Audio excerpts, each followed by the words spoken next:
Bonjour à tous, alors nous voici de retour, vous savez, les essais, les coulisses, les prises à main, vous connaissez. Aujourd'hui, on a les chaussures de sécurité, on est dans une carrière, on va manger un peu de poussière parce que c'est loin d'être grave. Vous voyez, on est en t-shirt, il fait beau, on est du côté de Marseille, chez MAN, M-A-N, vous savez, ces trois lettres emblématiques du secteur du travaux publics, avec des confirmations, puisque l'ADN en chantier de MAN n'est pas approuvé. On a les 20 ans de l'hydrodrive, vous savez, cet essieu moteur sur l'essieu avant, des gros 8.4 BNTP comme on les connaît. On va voir les dernières motorisations, les dernières nouveautés.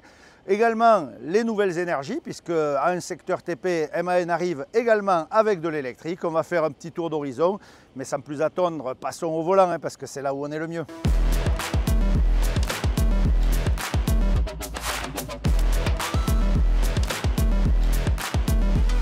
Avant de prendre le volant et de monter dans ce camion, je veux faire un petit tour. Et vous voyez que c'est taillé pour le off-road.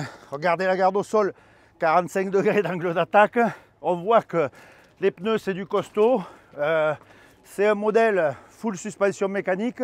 Ça peut porter du poids. Alors même si on est à 32 tonnes, comme ça, sur la route, on peut largement, c'est un 41, donc poids technique beaucoup plus élevé.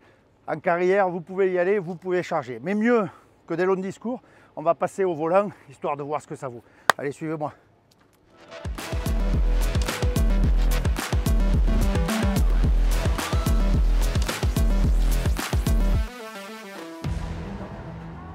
Allez, c'est parti. Nous voici au volant et pas au volant de n'importe quel camion, puisque je démarre en 8.4 41 520. C'est un peu le luxe dans la version du 8.4, surtout ici en MAN individuel. C'est quand même une finition et volant cuir sur un camion de TP, c'est pas commun. Alors ici, on se met en manuel. On va attaquer par un petit passage costaud, pont interpont, et on y va doucement, 1500 tours, et le camion va faire le boulot tout seul. On reste filet de gaz sur l'accélérateur et ça grimpe, et croyez-moi, c'est impressionnant. Alors tout en douceur. Alors c'est vrai que le TGS dans sa version chantier permet un angle d'attaque impressionnant, c'est vrai qu'on peut buter, et vous le verrez sur les images extérieures, ça passe sans aucun problème. Alors on ne fera peut-être pas ça tous les jours, évidemment, dans votre quotidien au boulot, mais en tout cas le camion il sait le faire, et il le fait dans un confort optimal. En descente, un petit plot, et regardez, rien à toucher, idem, le camion gère tout seul. On est loin de l'ancien temps du camion TP où on se faisait secouer. Aujourd'hui, avec ce style de véhicule, on est quand même sur du off-road et du vrai off-road, parce que, alors oui, il y aura toujours les détracteurs, vous savez, ces justiciers du web qui nous diront c'était sur temps sec, etc., etc. Oui, c'est vrai, mais on ne peut pas nier que MAN a véritablement un ADN de chantier. C'est fait pour ça. Un camion MAN, ça n'a pas peur d'aller dans la boue, et ça s'en sort quand même plutôt bien. Alors oui, aussi, vous n'aurez peut-être pas tous la chance d'avoir siège en cuir, volant en cuir, c'est exact. Mais en tout cas, si votre patron est très généreux, eh bien il pourra vous le payer. Autre point important de ces nouveaux MAN, la possibilité d'avoir les rétrocaméras. Alors c'est pas obligatoire, on pourra choisir. Ceux qui sont encore réfractaires pourront rester avec du rétroviseur classique, mais avec un peu d'habitude, et surtout là en 8.4, ma foi c'est fort agréable. Et puis sur les petites routes, eh bien, de ne pas avoir les rétros quand on se croise, etc., c'est pas forcément un handicap, bien au contraire. Donc à chacun de choisir, mais c'est vrai, ça demande un petit temps d'adaptation, on ne va pas se mentir, mais franchement, ça fait le boulot, et une fois qu'on y est habitué, disons que c'est plutôt sympa. Autre point sur la rétrovision, caméra d'angle, là aussi, quand même beaucoup plus esthétique que l'antéviseur qui ressemble à rien. Petit écran ici et grand champ de vision. Sur les chantiers, ça paraît être un détail, mais ça ne l'est pas vraiment, parce qu'il y a du monde, on évolue, et avoir de la visibilité, là encore, c'est un plus.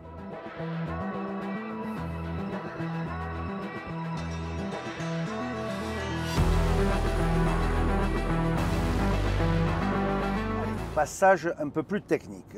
J'ai un angle d'attaque 45 degrés sur une rampe relativement courte, parce que comme j'ai un empattement court, le camion va basculer, va monter dans les airs et va basculer. Pour ce faire, là encore, boîte manuelle, second rapport, j'ai bloqué pont interpont et je vais attaquer à 1000, allez, 1100, 1200 tours de façon à le faire tout en douceur. Ces camions, ils ont du couple, il n'y a pas de problème, on a un gros moteur, on a du couple, on attaque à 1200 tours, on vient décoller le nez du camion, on reste appuyé gentiment et hop, on se pose tout en douceur en haut. Croyez-moi, c'est magique. Et idem, la descente, on laisse faire. Prochain passage, les croisements de pont. Toujours assez délicat. Là, il y a quand même des trous de 45 à 50 cm, donc c'est pas rien. Je laisse faire l'accélérateur automatique du MAN. Je vais être à 600 tours minute et je vais passer tout en douceur. Je le laisse faire. J'enlève mon pied de l'accélérateur et tout en douceur, il va venir rentrer, sortir, croiser les ponts. Et là, franchement, d'habitude, si vous faites ça, vous êtes carrément défoncé dans la cabine. Et là, on le sent, le camion vient de lui-même se positionner, regardez, tout en douceur. C'est exceptionnel. C'est vraiment impressionnant. On est sur un filet de gaz et on passe sans la moindre difficulté. Alors évidemment, le châssis travaille. Hein. Sur les vues extérieures, vous allez pouvoir le vérifier. Ça travaille. Mais on est réellement dans un confort surprenant. Chapeau, c'est quand même très surprenant. Mais on le fait tout en douceur, dans une simplicité qui paraît enfantine.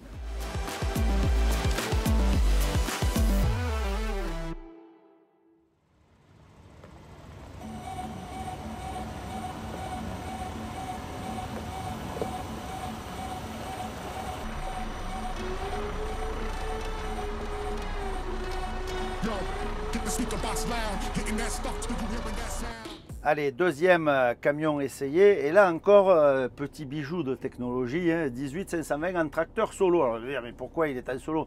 Eh bien, niveau adhérence, si vous voulez créer la différence, il faut être vide, ou en tout cas avec un poids très faible, puisque c'est là où on a le moins d'adhérence. Vous le savez tous, je n'ai pas besoin de vous expliquer, si vous avez beaucoup de poids sur les cieux, ça motrice beaucoup mieux.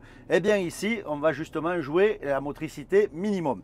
Camion, tracteur avec un hydrodrive. Alors c'est pas nouveau l'hydrodrive, vous avez raison, on va fêter les 20 ans, et ça est apparu en 2005, donc 2025, 20 ans, c'est assez facile à calculer, mais quand même quelques nouveautés, notamment sur la mise en service. Avant, il fallait d'abord enclencher le pont, ensuite l'hydrodrive. Aujourd'hui, une simple molette, vous choisissez, vous pouvez mettre juste l'hydrodrive, vous pouvez juste bloquer votre pont arrière ou bien mettre la combinaison des deux. Je vous rappelle, ça fonctionne de 0 à 28 km/h et ça remplace un véhicule 4x4. C'est-à-dire que vous avez un véhicule 4x2 qui se transforme en 4x4 avec juste un petit interrupteur au tableau de bord, et croyez-moi, ça fait toute la différence. Mais pour voir ça, eh bien on va le faire en direct. Donc je bloque mon pont, je viens mettre mon hydrodrive et là j'attaque. Voilà, ça s'inscrit au tableau de bord, c'est hyper clair. Et là je suis en solo, donc autant dire normalement que ça monte pas du tout, quoi, hein. Je veux dire, ça devrait ne pas monter. Et là eh bien, on fait comme si de rien n'était.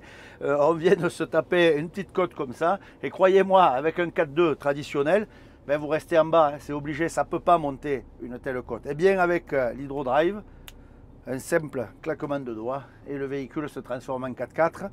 Avantage, vous ne traînez pas, hein, un pont moteur en permanence, ça ne servira que dans les cas où on en a besoin. Et avec ça, autant dire que vous pouvez vous sortir de pas mal d'embûches. Hein.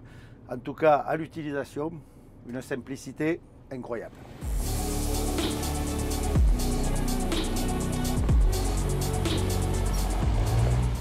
Nouvel exercice, et là on va démontrer réellement l'efficacité de l'hydrodrive. Donc rappel, hein, toujours en solo. Là je suis en 4x2 traditionnel. J'ai cette côte qui doit être un bon 40%, hein, face à moi un mur. J'y vais en 4x2, gentiment. Je m'avance, je laisse un filet de gaz et évidemment de suite je patine. Rien à faire. Là, qu'est-ce que je fais? Je reste appuyé sur le frein. Je viens enclencher, et ça c'est nouveau, mon frein. Donc anti-recul, et il n'est plus de 4 secondes comme avant, il est permanent. Donc là je suis tranquille, je suis en balance, j'ai mon camion arrêté et je suis en mauvaise posture. J'appuie juste au milieu pour mettre l'hydrodrive sans même bloquer le pont arrière. Et là, un simple filet de gaz et je repars. Franchement, c'est magique. Regardez, regardez l'angle que j'ai, tout en douceur. J'ai pas encore bloqué mon pont. Alors oui, je suis en solo, mais justement, j'ai moins d'adhérence et ça passe, c'est incroyable. Le camion gère tout seul, c'est d'une simplicité, on n'a pas fait forcer la mécanique, on n'entend pas l'embrayage, on n'entend pas, ça couine pas, c'est tout en douceur. Ben c'est bluffant parce que c'est une vraie assistance. Et avec ça, honnêtement, sur terrain gras, dans des passages difficiles, eh bien, vous allez vous sortir. Alors, ce n'est pas non plus fait pour ceux qui font de la montagne tous les jours, etc. Mais honnêtement, dans 90% des cas, vous allez vous sortir sans la moindre difficulté. Et croyez-moi, ceux qui font du 4x2 en benne, en semi-remorque, ils savent que c'est rapide de se planter. Donc, vraiment, chapeau. 20 ans d'expérience de cette hydrodrive, mais encore des améliorations permanentes.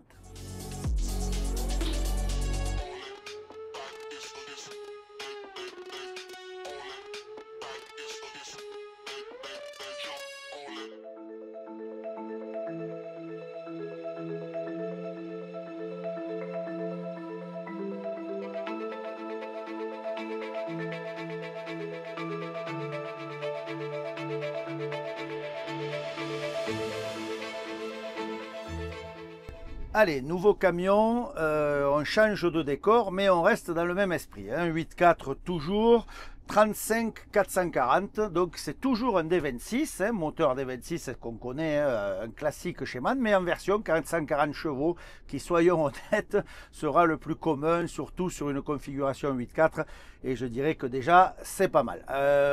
À l'évolution, ben, c'est la même chose. Alors là, je suis dans un intérieur beaucoup plus classique. Je ne suis pas dans le luxe de l'individuel, mais franchement, c'est sûrement ça que vous aurez en nombre. Donc ce 440, on va aborder les mêmes obstacles. On va mettre interpont, pont. On va se mettre en manuel, gentiment, et on va y aller en première, tout en douceur. On a moins de chevaux, on a moins de couple, donc on va y aller sur la douceur, mais on va franchir exactement les mêmes zones. Alors on va voir si ça fonctionne. On aborde l'angle d'attaque, hein, toujours très bon angle d'attaque chez MAN, hein, ça c'est réellement dans l'ADN. Eh bien ça passe, pareil, tout en douceur. Alors je suis même un peu trop dans les tours, vous voyez, je me laisse aller. On peut le faire avec beaucoup plus de souplesse, mais ça passe sans aucun problème. Et c'est bien ça qui est surprenant sur cette gamme MAN, c'est que je dirais que c'est donné à tout le monde de franchir des obstacles qui, soyons clairs, on ne le fera pas tous les jours, hein, mais c'est possible de le faire.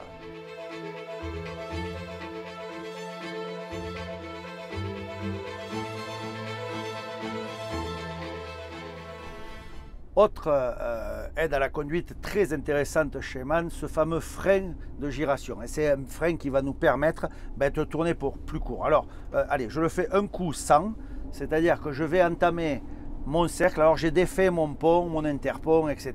Et je suis en roulage normal et j'essaye de tourner au plus court. Et là, j'obtiens un certain rayon de giration. Je n'ai pas enclenché pour l'instant ce mode un peu spécifique à MAN. Et lorsque je veux réduire ce rayon de braquage, un simple appui au tableau de bord, j'enclenche le bouton et là, je viens freiner et un système vient freiner les roues intérieures de façon à faire tourner le camion beaucoup plus court. Et croyez-moi, ça paraît rien, mais c'est super efficace.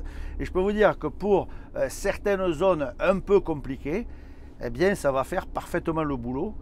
Et c'est impressionnant parce qu'il n'y a rien à faire. C'est juste la machine qui commande avec ou sans le bouton.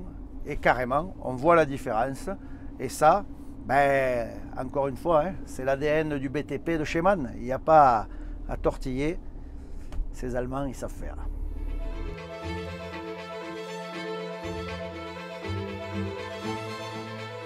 Alors vous l'avez vu, hein, mais pour vous expliquer de l'extérieur, hein, ce phénomène de frein pour faire pivoter le camion, eh bien, vous l'avez vu tourner, et là on voit un peu les traces au sol, et sur nos traces, eh bien, on voit qu'on a gagné plus d'1 mètre, largement 1 mètre de rayon de giration, et ça c'est énorme. Dans les TP où on est dans des zones un peu difficiles, eh bien ça fonctionne, ça vient freiner les roues arrière du camion, on la voit sur les images et on voit que ça force et le camion vient pivoter sur l'axe. Et ce simple fait de ce frein sélectif qui vient bloquer un essieu ou en tout cas ralentir un essieu et pas l'autre, eh bien ça fait tourner le camion. Comme quoi, des solutions simples mais des solutions qui fonctionnent.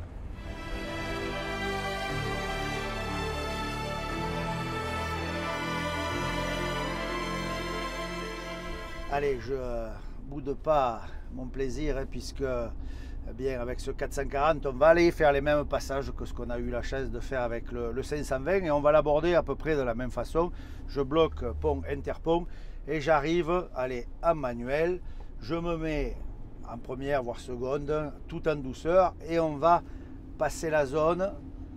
Allez, en souplesse, on attaque et toujours ce fameux angle d'attaque 45 degrés, ça passe crème. On y va doucement et hop, on revient et ça passe tout en douceur. C'est quand même d'une facilité déconcertante, c'est souple et ça passe sans aucun problème, on le fait tout en douceur.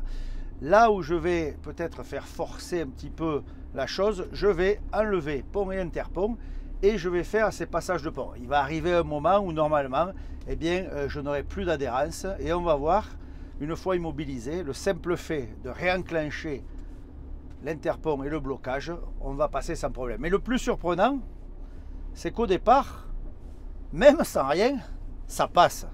Il faudra vraiment peut-être arriver au bout pour sentir le patinage, mais là, j'ai rien d'enclenché et ça passe encore. Alors voilà, ça y est, j'y suis, ça patine. Et bien là, j'immobilise, j'enclenche pont, interpont, et comme par magie, je remets un petit filet de gaz et je m'en sors sans aucun problème. C'est ça peut-être, cette facilité déconcertante à se sortir des embûches, sans vraiment se soucier, on n'est pas en stress quoi. Je veux dire, on voit que le MAN, il a réellement un ADN de travaux publics.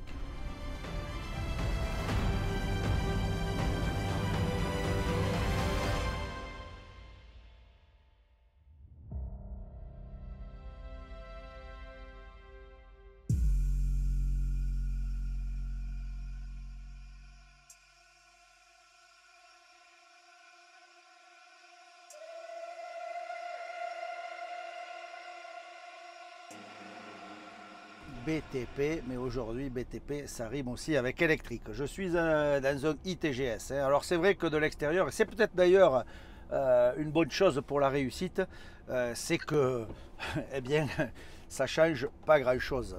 On a vraiment l'impression que c'est un MAN traditionnel. Il suffit quand même de regarder, évidemment, quand on voit les packs de batteries et tout ce qui va autour, on reconnaît un camion électrique, ITGS pour électrique évidemment. Donc ce véhicule c'est un tracteur, tracteur 20 449. Alors 449 ça signifie les chevaux puisque c'est 330 kW. Alors si on le transforme, ça fait 449, allez 450, on va être gentil, on va arrondir. Donc 450 chevaux. On peut se dire en TP, eh bien ça devrait suffire, puisque la plupart du temps, je suis avec une benne pas chargée, je précise, parce que certains vont le dire sur les images, etc. J'ai pas le poids, on en a mis juste un peu pour maintenir, il y a une dizaine de tonnes de gravats dedans pour stabiliser, mais je ne suis pas chargé, c'est pas le but aujourd'hui, puisque évidemment la charge aura une incidence sur la consommation électrique, mais attention, paradoxe, et c'est ça la magie de l'électrique, chargé, on peut également recharger beaucoup plus dans les descentes, et ça c'est à réfléchir, on l'a vu sur plein d'essais. Ce qui choque avec ce camion, c'est que vous avez vu, je suis parti. Je suis en route et il n'y a pas un bruit. Et ça, quand même, allez, ce que vous entendez peut-être derrière, c'est la clim. Voilà, donc si je coupe la clim, eh bien là, on n'entend plus rien. Et je monte avec une souplesse exemplaire. Et c'est ça vraiment qui change dans l'environnement électrique, cette façon de conduire. Alors, ces véhicules, vous ne les aurez pas partout, ça ne fera pas toutes les applications. Nous sommes bien d'accord. Celui-ci, 4 packs de batterie. C'est le minimum sur un tracteur et ça va nous autoriser une autonomie d'environ 300 km dans une utilisation traditionnelle. 300 km, généralement en centre urbain, on ne va pas forcément mettre un électrique pour aller faire de l'interrégional ou de la longue. Donc c'est vraiment à chaque application, on va définir son modèle. Vous pouvez avoir 4, 5, 6 et suivant même les porteurs, il y aura bientôt 7 packs de batteries sur les porteurs. Donc imaginez, c'est ça un peu qui va définir le rayon d'action de votre camion. Mais une chose est sûre, c'est qu'au volant, ici, dans ma carrière, eh bien, ça évolue facilement. J'ai pas l'impression d'être avec un camion électrique. Si, une chose, pas de changement de rapport ou quasiment imperceptible. Alors il y a une transmission, on verra tous les détails, on le sait, celui-là aussi, il y a plusieurs modèles, 2, 4, 6, suivant les marques, on a X rapports, mais ce qui est sûr, c'est qu'on ne les sent pas, on est fluide, tu as presque l'impression d'être comme sur sa vieille mobilette où c'était linéaire, avec le bruit en moins, mais franchement au volant, c'est pas déplaisant.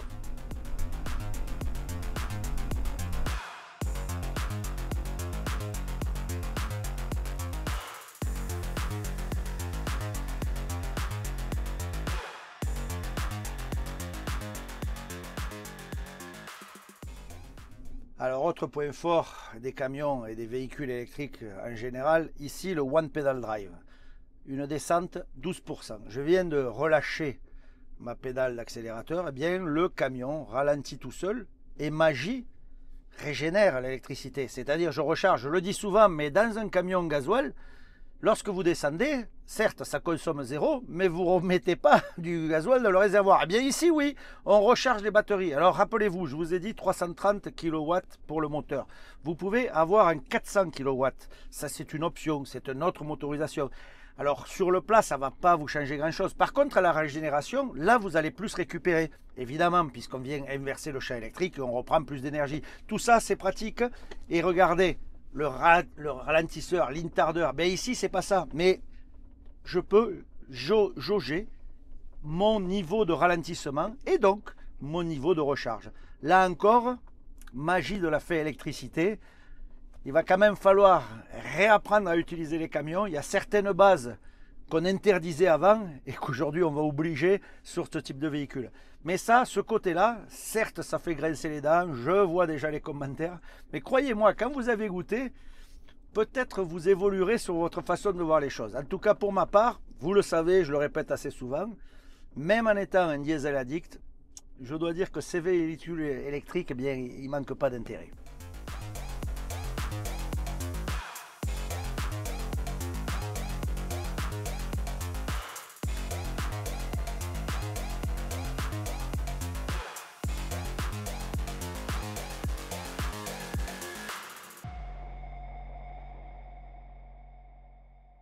C'est le temps de la conclusion, toute bonne chose a une fin, et puis c'est vrai qu'on ne peut pas passer nos journées, enfin, moi j'y resterai au volant, parce que clairement il y avait beaucoup à essayer. Alors on a fait un petit tour d'horizon, oui, les justiciers du web, on n'a pas fait du gras, on n'a pas fait du sale, on n'a pas fait de l'extrême, mais ce n'était pas le but. On est là pour faire découvrir ces évolutions, ces nouvelles gammes, et autant dire que chez MAN, il y a réellement une longue histoire d'amour avec le BTP, c'est pas nouveau. On se rappelle dans les années 80, l'arrivée en France et avec les fameux MAN de l'époque, ça a évolué au fil des années pour arriver jusqu'à ça, le camion électrique. Alors c'est vrai, ça fait grincer des dents pour certains, mais ils sont là et ça répond à une demande. C'est un peu ça le concept de chez MAN, répondre à la demande du client. Vous avez des camions diesel classiques avec du biodiesel, bien entendu, B100 ou HVO XTL, mais également de l'électrique. Et l'électrique, on les verra évidemment dans les centres urbains sur des applications bien spéciales et on voit que ça fonctionne. D'ailleurs, au passage, le concept industriel de MAN est peut-être l'un des plus avancés puisque c'est la modularité et ce camion électrique, il est fait sur la chaîne des camions thermiques. On voit qu'on s'adapte à la demande. Et c'est peut-être ça la vraie écologie. Voilà, pour nous, c'est le temps de se dire au revoir. On se retrouve très vite sur les réseaux sociaux. Soyez prudents et à très bientôt. Ciao, ciao.